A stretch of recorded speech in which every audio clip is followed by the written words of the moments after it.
práve tá rodovo citlivá výchova a to vzdelávanie tých učiteľov, učiteľiek spie k tomu, aby dokázali identifikovať ten stereotyp a dokázali s ním pracovať. Ten skutočný život naozaj nie je veľakrát taký, aký ho vidíme treba v tých učebniciach alebo v tom prostredí tých inštitúcií. Prípadne aj sme sa zrovna včera bavili o tom, že áno, dievčatá sú stále chválené za to, že sú poslušné a chlapci za to, že sú tvrdí a odvážni. Tak, aké to sú tie také najvypuklejšie ako stereotypy, ktoré v školstve pravdepodobne ešte sú. Ak je tá spoločnosť nerovná, rodovo nerovná, tak škola by mala byť práve tá, ktorá im poskytne a vyrovnáva niektoré nerovnosti a poskytne šance rovnaké tak dievčatám ako aj chlapcom. To sú určite aj rodiny, kde otec varí a mama číta tie noviny. No. Kopa takých rodín.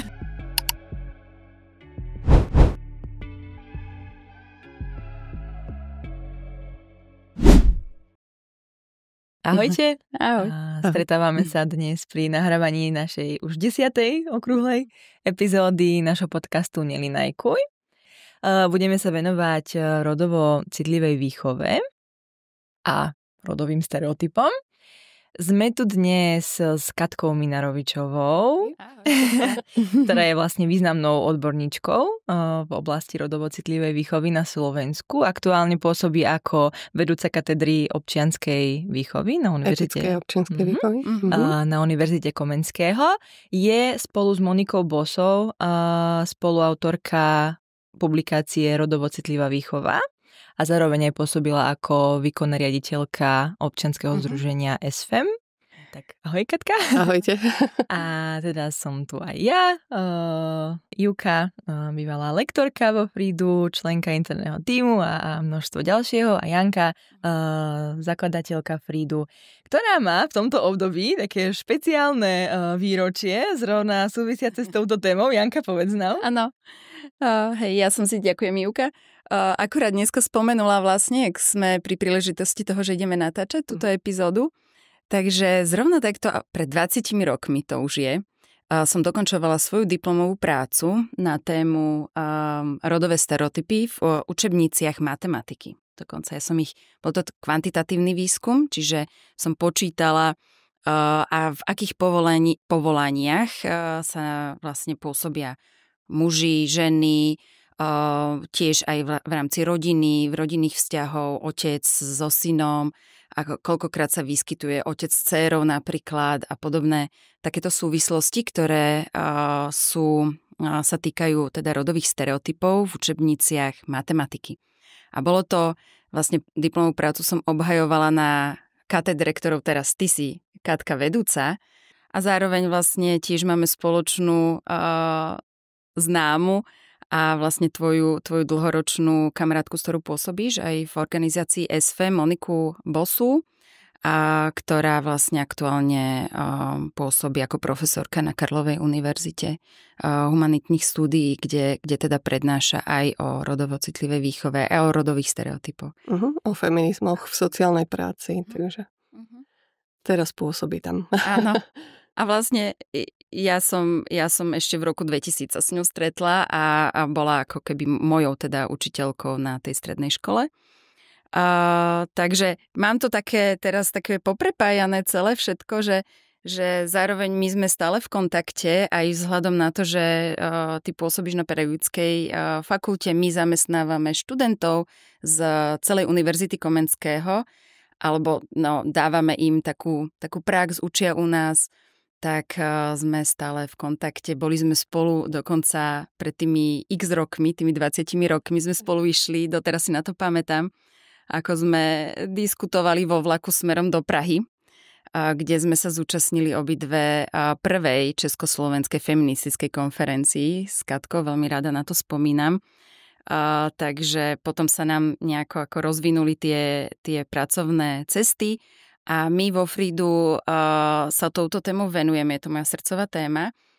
Všade, kde samozrejme sa dá a kde vieme, myslíme na ten rodovo citlivý jazyk.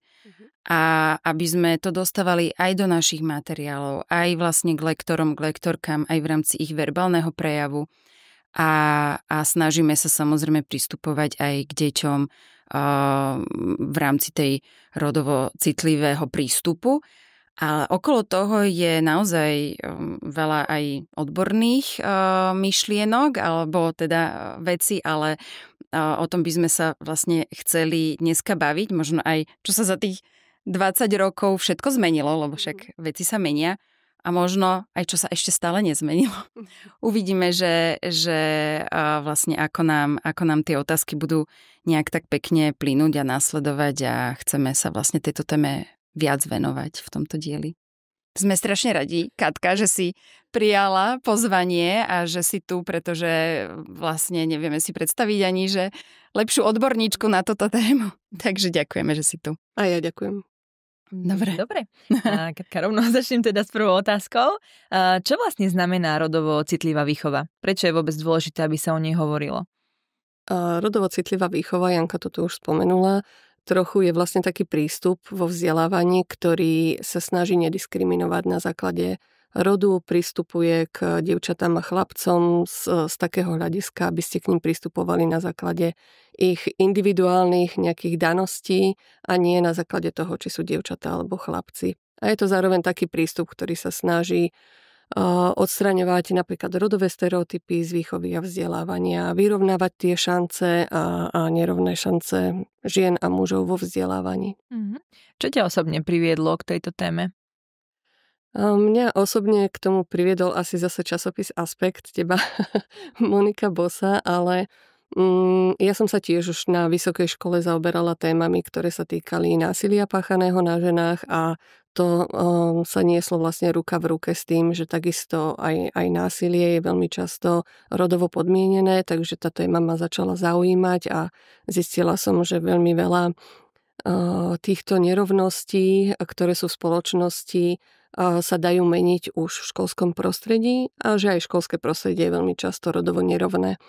Tak to bola taká moja cesta k tomu, že som sa tejto téme začala viacej venovať, takže od toho násilia a primárnej prevencie násilia som sa dostala až k témam rodových nerovností vo vzdelávaní. Takže Aspekt, prvý feministický časopis. Áno. Tam bola zase moja cesta. Ešte vychádza, oni fungujú stále, samozrejme. Ešte samozrejme fungujú, ale tak tiež je to otázka možno aj tých grantov a toho, ako je téma podporovaná v spoločnosti, že sú to všetko malé organizácie, ktoré sa snažia fungovať a meniť spoločnosť k lepšiemu, len na to treba tiež nejaké financie. No. Spomenula si to školské prostredie. Akú úlohu vlastne v tomto zohráva práve to školské prostredie? Janka spomínala aj treba ten jazyk v učebniciach a tak ďalej. Skúsiš toto nejak rozviť?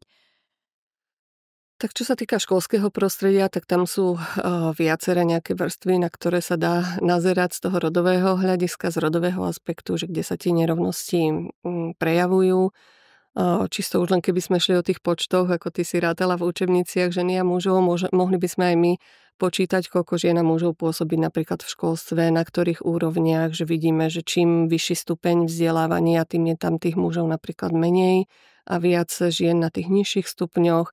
Potom, čo sa týka napríklad zastúpenia študentiek, študentov, žiakov, žiačok, takisto vidíme, že napríklad na stredných odborných školách máme na Slovensku dosť veľký problém tým, že sa nám vytvára akoby rodová priepasť alebo rodová tiež nerovnosť v zastúpení dievčat a chlapcov v jednotlivých študijných programoch. Potom na vysokých školách, ako sú napríklad v doktorandskom štúdiu a vo vyšších potom funkciách zastúpené ženy a muži. A to je to také možno to matematické hľadisko, štatistické. A potom je to ten jazyk, ktorý si spomínala, sú to učebnice, sú to možno aj postoje učiteľiek, učiteľov k rodovým rolám a k svojim študentom, študentkám. Média, pracujeme tam aj s médiami, ktoré majú vplyv na to, vrstovnícke skupiny, priestor školy, takisto, ktorý vplýva na to, ako sa cítia napríklad bezpečne dievčatá a chlapci na škole a podobne. Takže tých možností, tých analýz, keby sme už len išli do toho, z toho výskumného hľadiska, je tam veľmi veľa, na ktoré sa dá pozerať. Počas toho, jak ja som chodila vlastne na vysokú školu a teda na túto katedru, ktorú ty teraz vedieš, tak neboli žiadne predmety, ktoré sa tomuto venovali, tejto téme. Čo sa v tomto zmenilo? Aké možno vznikli predmety a prípadne k tomu nejako viacej, ako sa so študentmi bavíte o týchto témach? Koľko priestoru dostáva táto téma? Teraz momentálne na našej fakulte, určite je to aj na iných pedagogických fakultách.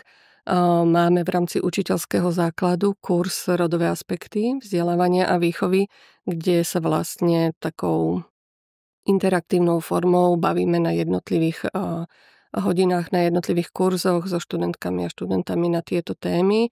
Učíme ich napríklad aj to, ako vytvárať materiály tak, aby neboli napríklad rodovo stereotypné, ako pristupovať k jednotlivým témam. A myslím si, že je to fajn, že sú také kurzy na fakultách, pretože samozrejme tá rodová nerovnosť nie je jediná, ktorá nám v školstve, ktorá sa v školstve vyskytuje. Takisto pri tejto novej kurikulárnej reforme sa snažíme o rôzne formy inklúzie a o to, aby sa rovnosť proste dostala do vzdelávania, nielen tá rodová.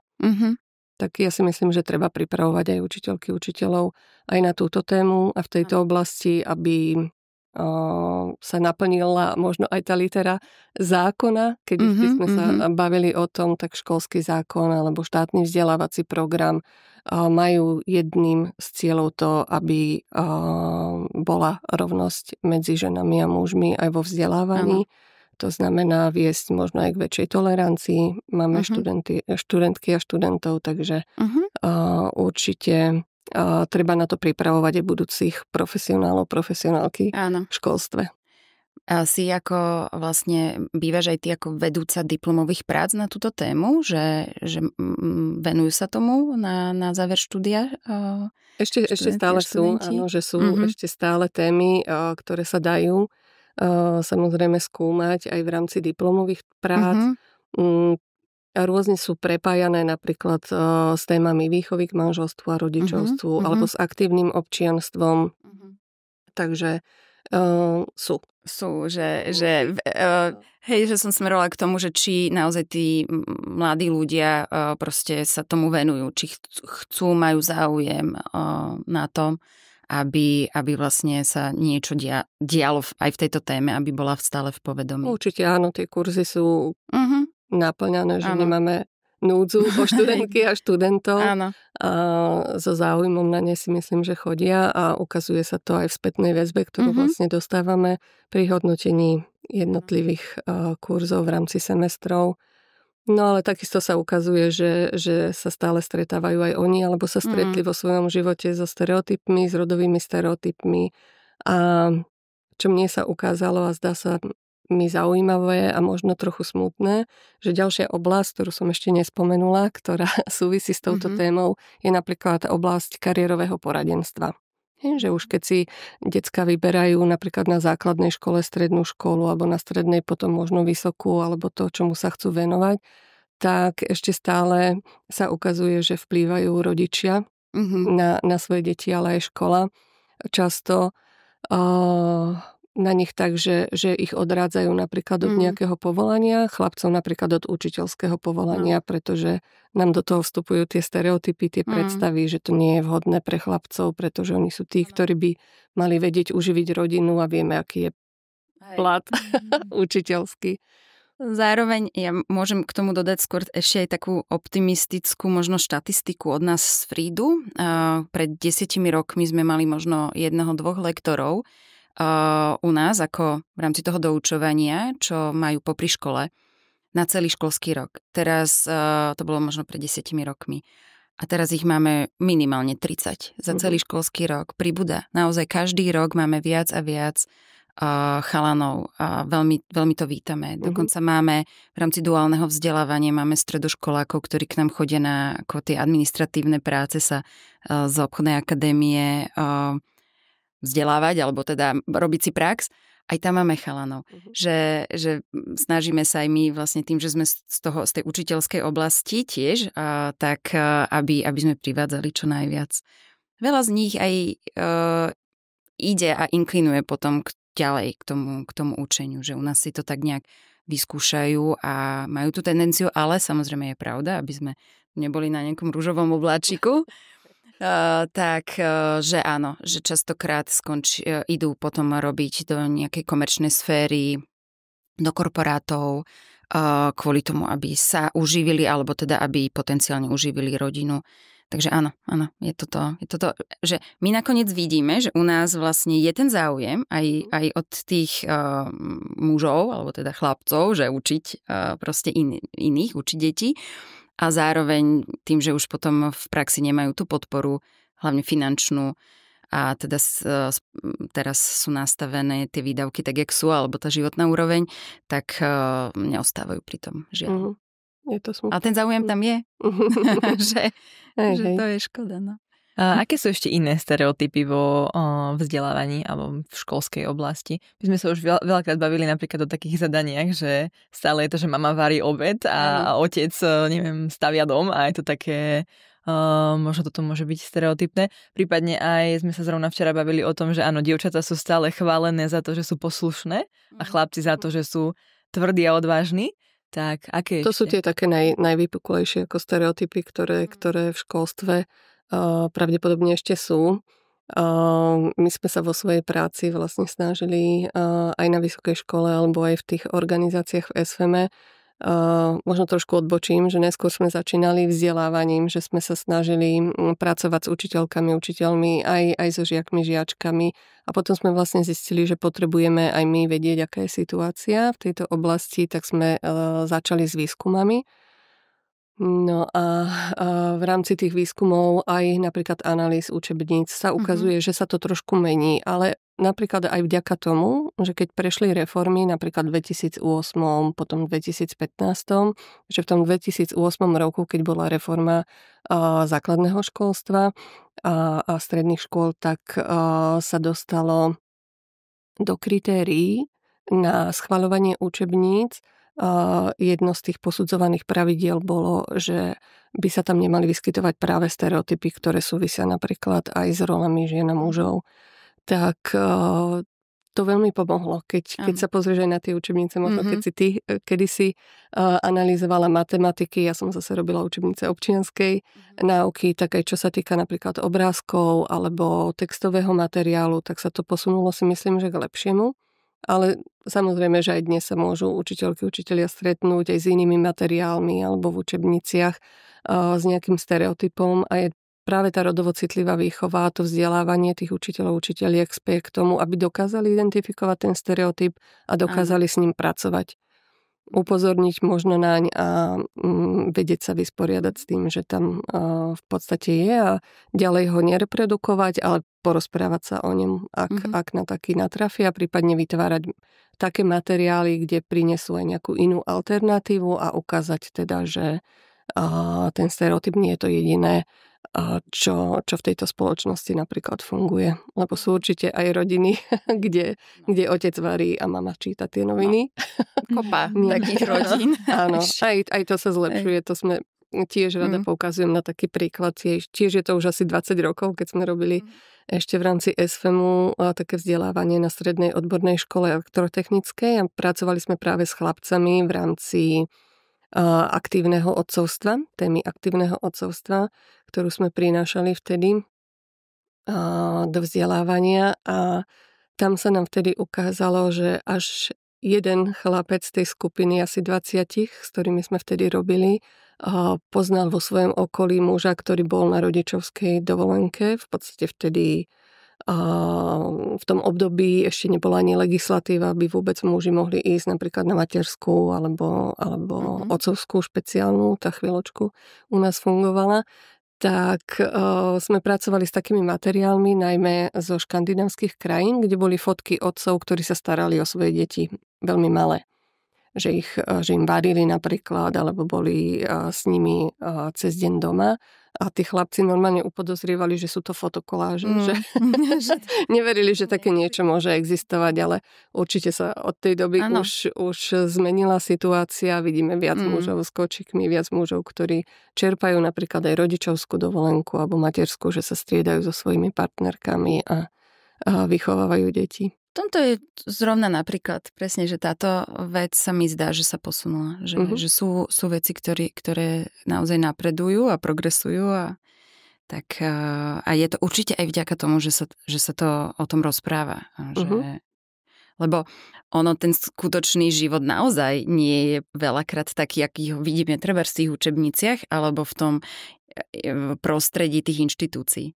Že to je také zaujímavé, že je tam tá retorika taká, ktorá vlastne neodzrkadluje ten skutočný život. Ale tak to v rámci nášho školstva je veľa tém, to by sme... Ale v tom spočíva vlastne ten stereotyp, že ten rodový stereotyp funguje ako akýkoľvek iný a že paušalizuje, generalizuje a že v sebe zahrňa aj určité ten rodový práve tie nerovnosti, ktoré v sebe nesie a tým môže byť v podstate aj by som povedala nebezpečný v tom, že práve pri kariérach, kedy sa rozhodujú možno tie deti o škole, alebo ako si spomínala ty, Juka, že nadobúdajú možno potom nižšie sebavedomie dievčatá, pokiaľ sa ich neúspech prikladá priamo im a chlapcom skôr, že je toto okolie, ktoré za to môže. Tak ak fungujú v takomto stereotypnom prostredí, tak sa to môže odzrkadliť vlastne aj na tom, ako sú sebavedomé, ako dokážu potom diskutovať v rôznych diskusiách, ozývať sa a podobne. A chlapci zase ako dokážu napríklad zvládať stres alebo svoje emócie, výbušnosť a podobne. Mne teraz napadá taká vec, ale neviem úplne, ako mám sformulovať otázku, ale keď si vlastne spomínala, že aj z toho detstva možno niečo pramení, tak ako môže rodič pristupovať tak citlivo k tomu, aby jeho dieťa potom nemalo v budúcnosti nejaké rodové, alebo nenieslo si so sebou tie rodové stereotypy? Tak pri rodičoch neviem, že či môžem dávať ja rady, ale také odporúčania možno sú, že pri tej výchove už od malička napríklad ponúkať možnosti podľa tých záujmov toho dieťaťa, aj čo sa týka napríklad hračiek už od malička, alebo ak ste rodovo citliví aj vy ako rodič, tak sa vlastne snažíte vyvarovať takýmto stereotypom, že poviete, že niečo sa nepatrí alebo nemôžeš liesť na tú preliesku, lebo sa ušpiníš a ty si dievča, mala by si byť vždy čistá, upravená, tá, ktorá je poslušná, ticho. A chlapcom sa ukazuje v niektorých výskumoch, že napríklad na ihrisku maminy dávajú viac priestoru, pustia ich ďalej od seba, dokážu sa rýchlejšie napríklad osamostatniť a podobne. Ale tie stereotypy sú v našej spoločnosti, že my vyrastáme v nejakom type spoločnosti. Od západu na východ sa to takisto môže líšiť ako z juhu na sever. Keby sme šli do nejakých oblastí, kde viac vplýva možno aj cirkev, náboženstvo, že do toho vstupujú aj tieto predstavy, tak sú dievčatá a chlapci vychovávaní určitým spôsobom a ak je tá spoločnosť nerovná, rodovo nerovná, tak škola by mala byť práve tá, ktorá im poskytne a vyrovnáva niektoré nerovnosti a poskytne šance rovnaké tak dievčatám ako aj chlapcom. Aby vlastne tú nerovnosť nereprodukovala. Že v rámci škôl vy konkrétne, alebo v tých učebniciach, alebo aj s Monikou, čo ste písali, čo Ivka spomínala na začiatku, tak aké sú možno, že konkrétne odporúčania pre učiteľov, učiteľky v práci s deťmi, také, čo si určite je veľa. A určite to je veľká téma, nemôžeme tu zreprodukovať celú učebnicu, ale také, čo by si nám sem priniesla 2, 3, 4 body, možno nejaké také najhlavnejšie odporúčanie pre učiteľky, učiteľov. Pre prácu s deťmi v rámci tej rodovo citlivej výchovy. Dá sa to vôbec? Myslím, že sa to dá napríklad si uvedomovať aj tým, že učiteľky, učitelia si neustále reflektujú svoju prácu, to ako pristupujú v rámci triedy, ako vyučujú a podobne, tak zreflektovať možno aj to, že či nie sú oni tými, ktorí aj nevedomky takéto stereotypy alebo predsudky vlastne šíria. Sú to malé možno nejaké poznámky, ktoré utrúsia a stále sa to stáva. Napríklad, že na fyzike niekto povie, že tak fyzika nie je pre baby, ale to nevadí, že si teraz dostala napríklad 4, veď ty aj tak budeš robiť niečo iné, lebo si dievča a fyzika jadrová určite nie je pre teba. U chlapcov zase to môže byť tým, že hovoria, že sú není vhodné jazyky alebo varenie a podobné predmety. Občas sa stáva, že sú určené akoby iba chlapcom a niektoré iba dievčatám, hoci by to tak nemalo byť. Zaujímavé, koľko máme šéf kuchárov však po svete. A obľúbených. Hej, a potom koľko máme kuchárok v tých jedálniach, že je jedna a tá istá profesia, ale tam tiež vidíš tie rozdiely. No ale určite reflektovať teda sám seba a samu seba, používať možno ten rodovo citlivý jazyk, teda pri oslovovaní sa snažiť prihovárať tak k dievčatám a k chlapcom. Ak napríklad robím diktáty, tak môžem striedať ženský, mužský rod. Je fajn napríklad pri rozdeľovaní do nejakých skupín zbytočne nedeliť skupiny na dievčatá a chlapcov, ale snažiť sa ich deliť tak, aby sa naučili napríklad aj spolupracovať.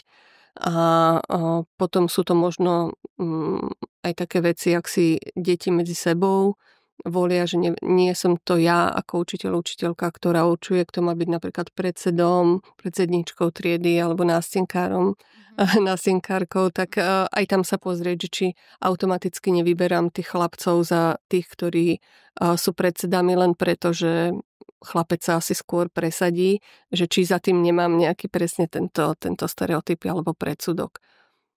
Takže to sú také možno tie základy. Potom to samozrejme súvisí aj s tými materiálmi. Ak si ich ja vytváram, tak či dokážem zreflektovať, že tam nemám napríklad stereotypy, alebo akú mám vlastne triedu. Aj to z toho rodového hľadiska sa pozrieť, že či tam nemám žiakov a žiačky, ktoré sú napríklad šikanované alebo šikanovaní práve možno z hľadiska ich identity alebo toho, že ako dievčatá a chlapci takisto sú rôzni v tých triedách a veľmi často sa stáva, že ak sa vymykáte z toho priemeru alebo z tej predstavy o tom, ako by mala vyzerať správna baba alebo chalan, tak sa veľmi často stávajú práve terčom šikany a napríklad homofóbia je veľmi veľká téma a vieme v našom školstve, že sa s ňou stretávame, takže pracovať aj s týmito témami, byť citlivá a citlivý vlastne aj na túto oblasť vzdelávania. Je podľa teba dostatok priestoru na vzdelávanie učiteľov, učiteľiek v tejto oblasti na Slovensku? Majú možnosť učiteľky, učitelia nahlásiť sa na nejaké workshopy, či webináre, projekty, či sa robia, že aký je aktuálne možno také ovzdušie v rámci tohto, lebo predsa len potrebujú získať aj možno ľudia, ktorí sa s tým až tak nestretli, tak nejaké to know-how, ako pracovať, tak či je dosť priestoru na to, kam... Ešte pred pár rokmi to boli najmä teda mimovládne organizácie, ktoré poskytovali to vzdelávanie, ale aj metodické centra. V súčasnosti je možno trochu v odzovkách, by som povedala, problém s tou témou, pretože vieme, že tá situácia asi tak od roku 2015 trošku mení a školy samotné sa obávajú pojmov ako rod, gender, sexuálna výchova, ale pýtajú si to vzdelávanie, aj samotné riaditeľky, napríklad riaditelia, čo vieme, ale práve sa obávajú toho, že ak by to zverejnili, že niečo také sa deje na svojich facebookových napríklad stránkach a podobne, tak sa stávajú veľmi často v poslednom čase terčom práve nejakých určitých záujmových skupín, ktoré ich kvôli tomu potom... Tak Katka, keď toto spomínaš, tak vlastne aké sú najčastejšie mýty, ktoré sa okolo tejto rodovo citlivej výchovy vlastne kolujú? Spomínala si presne, že ten rod a ideológie sú veľký strašiak? Čo ja sledujem, tak áno, v poslednej dobe je to veľmi vyhrotené, že stačí spomenúť slovo rod alebo gender a čo sa ja najčastejšie stretávam, tak je to predstava, že ak pristupujete napríklad rodovo citlivo alebo pracujete v téme rodovej rovnosti, tak je mýtus, že sa snažíte vlastne prerobiť chlapcov na dievčatá, dievčatá na chlapcov, alebo že chcete, aby boli všetci rovnakí a už tu nebude akoby nejaká chémia medzi mužmi a ženami. Takže toto je asi taký najčastejší mýtus, ktorý je spojený s tou témou, čo samozrejme nie je pravda. No. Ak dávate niekomu šancu alebo sa snažíte vyrovnať nerovnosti v spoločnosti, tak určite to nie je snaha o to, aby si niekto menil svoje pohlavie alebo podobne. Áno. Je to tak brané, no. Rodovo citlivá výchova je o to, ako keby, aby mal šancu každý a nebol obmedzovaný na základe svojho rodu alebo akéhokoľvek iného. To samozrejme tam je rasa napríklad, hej, že farba pleti a tak ďalej. To je jeden z prístupov. Takže sú ďalšie zaujímavé, že niektorí ľudia si to tak vysvetľujú, že a vy chcete, aby chlapci boli dievčatá a dievčatá chlapci. A to je vôbec tu.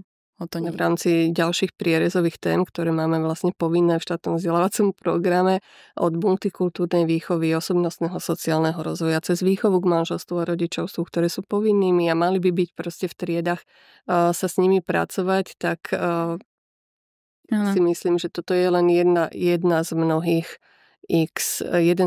x prístupov, ktoré prispievajú k lepšej spoločnosti, k rovnejšej spoločnosti. Áno. A čo by sa malo podľa teba zmeniť, aby sme si začali možno aj my viac všímať a viac alebo lepšie rodovo citlivo pristupovať k ostatným?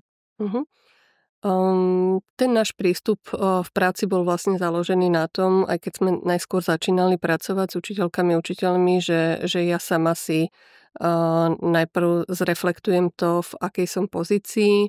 Samozrejme, že sú tam nejaké individuálne predstavy aj učiteľiek, učiteľov o rodových rolách žien, mužov, že môžu mať názory rôzne, ale ja ako učiteľ, učiteľka, keď sa podstavím pred tú triedu, tak by som mala byť profesionálna a pristupovať k deťom bez toho, aby som napríklad nálepkovala, aby som tie stereotypy svoje napríklad prenášala na druhých a podľa toho ich posudzovala. Ja mám vlastne tým, že sa venujem tejto téme už naozaj dlho, už od tej strednej školy, tak vnímam ten posun. Nie je to tak, že by sme stagnovali alebo úplne až cúvali. Samozrejme sú rôzne obdobia a záleží aj na spomínanej retorike v rámci spoločnosti, ale možno aj v rámci toho politického diania alebo toho režimu, aký tu je. Ale potom, keď ideme úplne že do toho života a medzi tých ľudí, a my máme veľa mladých ľudí vo Fridu, tak vidím, že sa to mení a že ten rodovo citlivý jazyk tam je a nie je taký zazlievaný, že nie, ja sa nebudem teraz vyjadrovať a oslovovať obidva rody, keď tu mám aj babi, aj chalanov, tak budem používať stále ten mužský rod. Mení sa to a naši lektori a lektorky vyslovene to majú už pomaly až integrované v sebe, čo je super. A tak mám taký pocit, že to je skôr tak nejak tak pod pokrývkou sa to deje, ale že tie inštitúcie si stále možno myslia, možno naivne, že vlastne stále vedia presadzovať ten stereotyp. Neviem úplne naformulovať tú otázku. Možno chápeš, čo myslím, že... Ja si myslím, aj ja som sa pred chvíľočkou vyjadrila, že je to najskôr o tých učiteľkách a učiteľoch, že aby sa zreflektovali sami, ale samozrejme, že nemôžu zostať osamotení ako nejaké vojaci v poli, že teraz idem niečo presadzovať a vlastne z vedenia sa mi dostáva nejaká informácia, že toto nie je tá cesta, ktorú chceme a podobne. Takže je určite dobré, ak aj z pozície napríklad škôl, vedenia sa to dostáva aj z hora nadol, nielen z dola nahor. Táto téma rovnosti a prístupe k dievčatám a k chlapcom v školách. Ja, ako som spomínala, napríklad legislatívu máme na to pripravenú. V štátnych vzdelávacích programoch takisto máme tie témy. Na vysokých školách vzdelávame učiteľky a učiteľov, pripravujeme ich, aby dokázali s tou témou napríklad pracovať.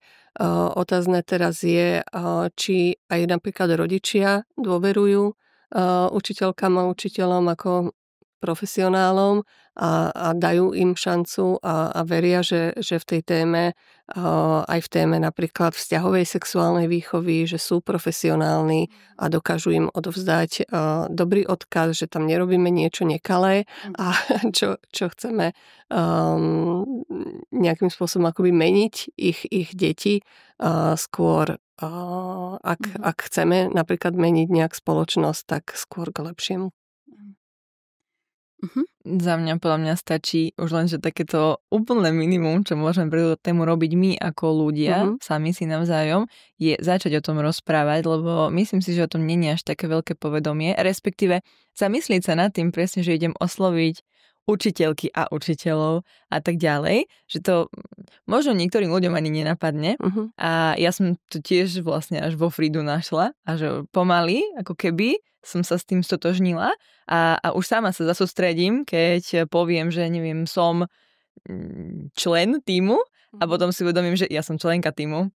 A presne to som teraz urobila na konferencii, keď sme boli v tíme 3 ženy, 2 pani učiteľky a ja. Mali sme si teda vymysliť, bola to taká aktivita a tie pani učiteľky povedali, že sme 3 žiaci a ja, že sme 3 žiačky. A verím, že som dosadila semienko, že nie sme 3 žiaci a že zároveň aj, opačne to úplne neplatí, lebo väčšinou sme v tom mužskom rode, ale že toto je takéto úplné minimum, že môžeme robiť, že na to zviditeľňovanie. Áno, zviditeľniť len to, že oslavím oboch.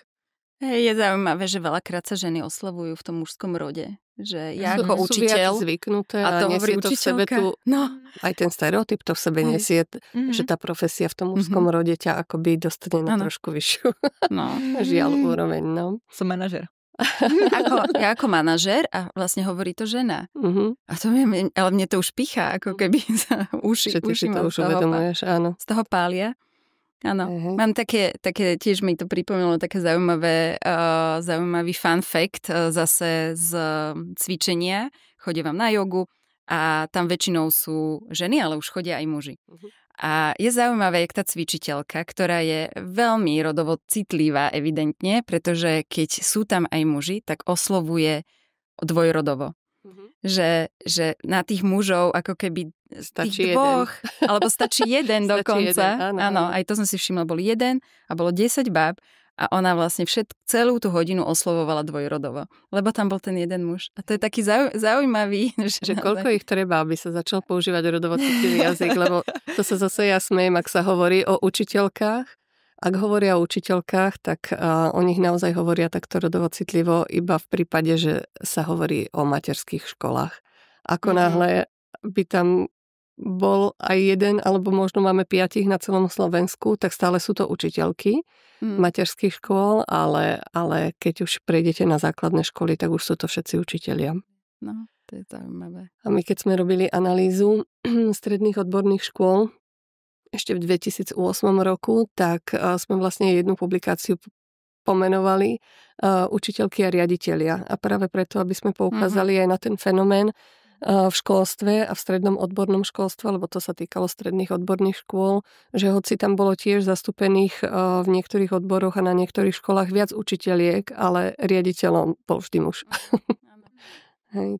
A potom, ak to nie je dostatočne rodovo citlivý muž, čo samozrejme je tiež pribúda, tak vlastne ťažko reflektuje tie potreby toho svojho ženského kolektívu, väčšinou akože ženského. A potom tam vznikajú veľké nedorozumenia a vôbec sa možno už ani nemusia týkať nejakého rodových stereotypov alebo rodovo citlivej výchovy, ale života ako takého. Takže tiež si myslím, že malo by to začať už naozaj konečne byť aj na tých vedúcich pozíciách viacej ako keby toho ženského prítomnosti, ale už len preto, lebo vlastne žijeme vo svete, kde sú muži aj ženy. V podstate pol na pol. Niekedy sa dokonca hovorí, že žien je trošku viac jak mužov.